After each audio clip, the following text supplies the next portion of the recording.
नमस्कार। तनु की जुबानी चैनल में आपका स्वागत है। हमारी आज की कहानी है दादी का प्यार। रोहित, जरा इधर आ। रोहित की दादी ने उसे पुकारा। दादी की आवाज़ सुनकर रोहित दौड़कर उनके पास गया। हाँ दादी जी, क्या बात है? दादी ने कहा। अरे, मेरा चश्मा नहीं मिल रहा, जरा ढूंढ दे। यह सुनकर रोहित बोला, दादी, चश्मे का क्या करोगे? दादी ने अपना फटा हुआ ब्लाउज दिखाते हुए कहा, बेटा, यह देख कितना फट गया है, इसे सिलना है। बिना चश्मे के कुछ दिख नहीं रहा है। दादी हाथ में फटा हुआ ब्लाउज लिए बैठी थी।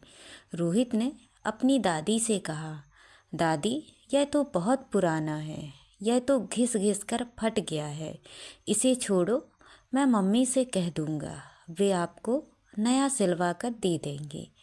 दादी की आंखों में एक उदासी सी छा गई। वो बोली, नहीं बेटा, अपनी मम्मी से कुछ मत कहना, नहीं तो मुझे वो 10 बातें सुना देगी।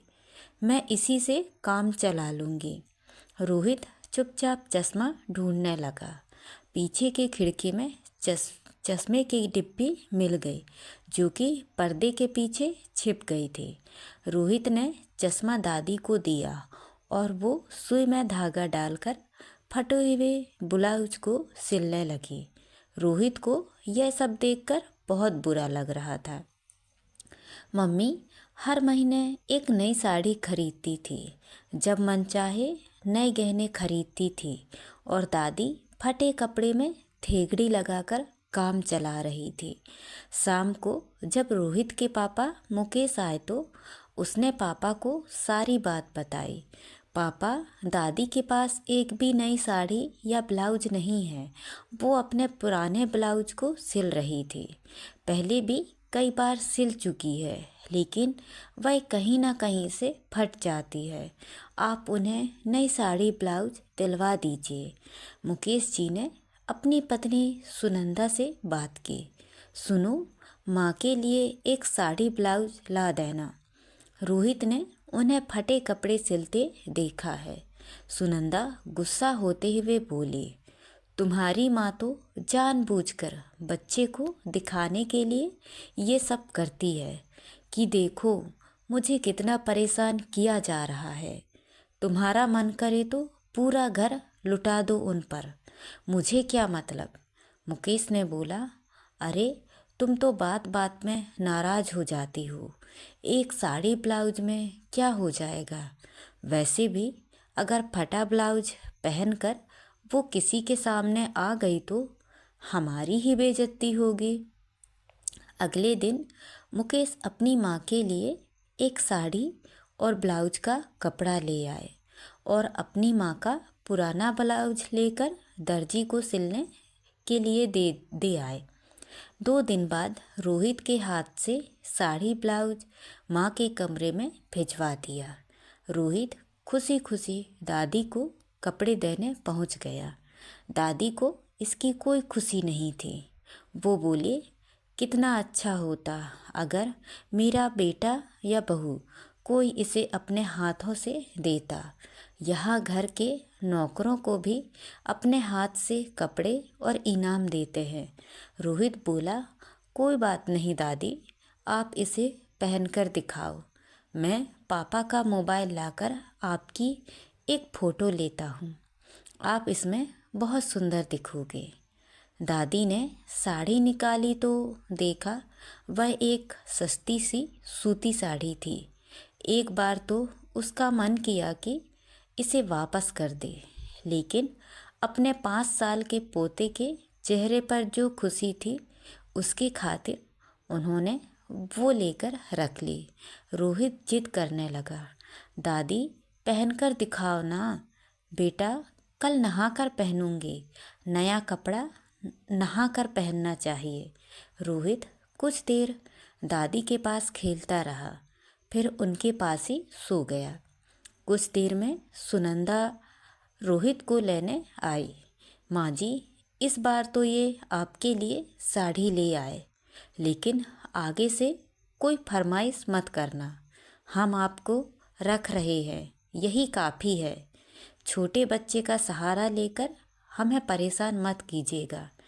बहू, मैंने तुमसे कोई साड़ी नहीं मांगी थी। ले जा अपनी साड़ी। मैं अपनी साड़ी में जैसे तैसे काम चला लूँगी। इस बात को सुनकर सुनंदा को और गुस्सा आ गया। पहले तो आप नाटक करती हैं, अब नखरे दिखा रही हैं। अब ये साड़ी वापस ले जाऊंगी तो घर में क्लेश हो जाएगा। आप ही रखिए इसे। सुनंदा के जाने के बाद दादी रोने लगी। एक समय था जब उनके पति रोहित के दादा जिंदा थे। तब हमेशा बनारसी साड़ी पहनती थी, सज संवर कर रहती थी। घर का सारा काम नौकर चाकर करते थे। उनके मरते ही सारा व्यापार मुकेश के हाथों में चला गया। तब से उनके बुरे दिन शुरू हो गए। अगले दिन रोहित की जिद पर दादी ने नई साड़ी पहनी, जिसे पहनने का उनका बिल्कुल मन नहीं था। उसके बाद दादी रोहित को लेकर मंदिर गई। वहाँ से दादी वापस आ रही थी, तभी उनकी बचपन की सहेली सुधा मिल गई। सुधा बोली, कैसी है बहन? आज तो नई साड़ी में बड़ी अच्छी लग रही है। दादी सुधा के साथ मंदिर की सीढ़ियों पर बैठ गई। रोहित पास ही में खेल रहा था। दादी ने कल की सारी बात सुधा को बता दी।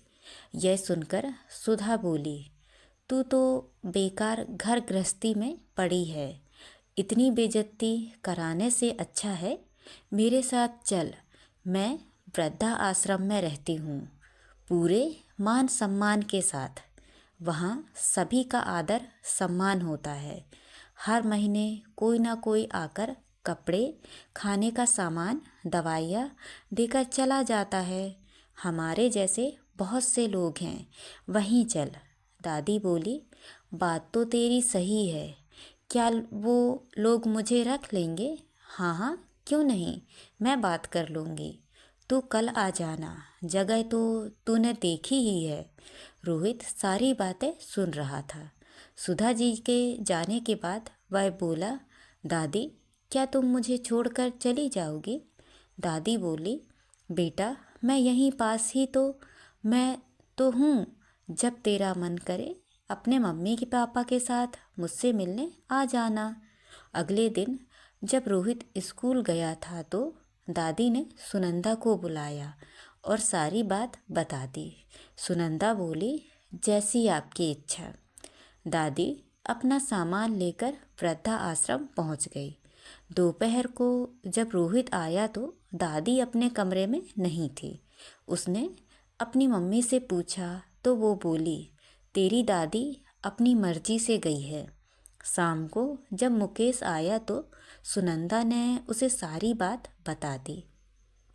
लेकिन माँ के जाने से उन्हें भी कोई फर्क नहीं पड़ा। लेकिन रोहित बहुत उदास रहने लगा। कई दिन बीत गए। रोहित ना ढंग से खाना खाता था, ना खेलता था। एक दिन वह दादी से मिलने की जिद करने लगा।